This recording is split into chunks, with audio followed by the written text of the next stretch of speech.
Pəncərədən çölə baxsaz, verilişdə ən çox nədən danışacağım bilərsiniz. Yağışın başımıza atdığı oyunu şərh eləməyə söz qalmayıb. Deyək ki, indi biz buna təbii fəlakət dedik. Normadan artıq yağan yağış dedik, razılaşdıq. Bəs bu su kollektorunun üstündə tikilən evə nə deyək? Şəhər mərkəzindən 15 dəqiqəlik bir məsafədə belə özbaşınalıq necə baş verir? Uzaq deyil ki, deyək ki, sizi aldadıblar. Mərkəzdə bu varsa, gör indi lap kənar yerlərdə nə biabırçılıq var. Keşlə tamamilə suyun altında qalmışdı. Çünki kollektorun üstündə ev tikiblər. İndi də o evi sökürlər. Təsəvvür elə ki, özünə ev almısan. İllər sonra gəlib sökürlər ki, bunu kollektorun üstündə tikiblər. Divarı yazan uşaqları öldürürdük. Amma bu divar yazmaqdan 1000 dəfə pisdir. Divarı yazmaq tərbiyəsizlikdir, amma faciə deyil. Kollektorun üstündə bilə-bilə ev tikmək isə öz xalqına, millətinə faciəni rəva görməkdir. Tək ki, mən pul qazanım. Siz suyun altında qalsaz da olar. Ölsəz də olar, evsiz qalsaz da olar. Amma bilin ki, insanların faciəsi üzərinə pul qazananlar heç vaxt onu rahat yeməyib. Siyəzəndə körpünü sel aparıb. Əslində o körpü elə tikilməlidir ki, suya davamlı olsun. Onun onsuz da təyinatı insanları su üstündən keçirtməkdir. Bu fəlakətin vurduğu ziyanın miqyasını ölçmək olmur. Qusarda olanlardan xəbəriniz var. Suyun həcmi o qədər genişlənib ki, transformator aparıb. Suyun içində kəndə işıq verən yekə qurğu düşünün. Da təhlükənin nə boyda olduğunu özünüz fikirləşin. Hələ bundan da betər yaşanıb. Sel sularında 29 yaşlı oğlan batıb. Birinci dəfə sürüşdü.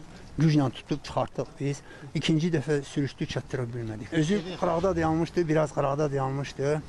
O torpaq düşdü, suyun içinə düşdü, o da onunla bir yerdə düşdü. Kənd cəmaatı nə qədər cəhd eləsə də onun həyatını xilas eləmək mümkün olmayıb. Dəhşətdir valla. Belə dəhşətə söz tapıb demək olmur. Başqa bir dəhşət çox uşaqlı ailədə yaşanıb. Ailədə ümumi 9 uşaq var. Onların 6-sı qazdan zəhərlənib. Və təəssüf ki, bir uşaq dünyasını dəyişib. Bu dəhşətin ən dəhşətli tərəfi bilirsiniz haradır? Uşağın dəfnində atası canlı yayın açmışdı. Video müsahibələr verirdi. İnsan necə belə soyuqqanlı ola bilər? Mən ayağı əzilmiş pişiyə dözə bilmirəm. Adam necə 2 yaşında körpəsinin dəfnində çəkdiyi xəzləri müsahibə kimi verər?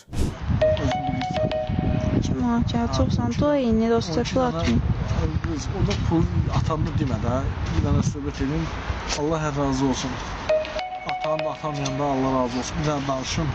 Özümdə fikirləşirəm ki, bu ata faciədən elə bir zərbə alıb ki, adekvatlıq anlayışını itirib. Sonra videoya təkrar baxıram. Heç də adekvat sözünü bilənə oxşamır. Adekvat demişkən, Sumqayıtda yaşlı bir kişinin əlində bıçaqla uşaqlara hücum etdiyi bildirilir. Başa düşürəm, insandı yaşlanıb. Beynində pozuntular ola bilər. Bəs buna kim nəzarət eləməlidir? Kimisə vurub öldürsə nətər olacaq? Videodakı adam deyir ki, 50 dəfədə şikayət eləmişik. Yaxşı, bəs nətər olsun? O uşağın valideyni bu yaşlı kişiyə fiziki müqavimət göstərsə, günahkar olacaq axı. Xəstəni müalicə eləyərlər. Amma iş işdən keçəndən sonra yox. Yağışla da belə eləyirik. Yağış yağandan sonra kanalizasiyanı düzəltməyə çalışırıq. Halbuki qabaqcadan bunu eləmək daha məntiqlidir. Dediklərinə görə sabaha yağış söhbəti bitəcək. Bəs bu küçələrimizin gölə dönmə söhbəti nə vaxt bitəcək görəsən?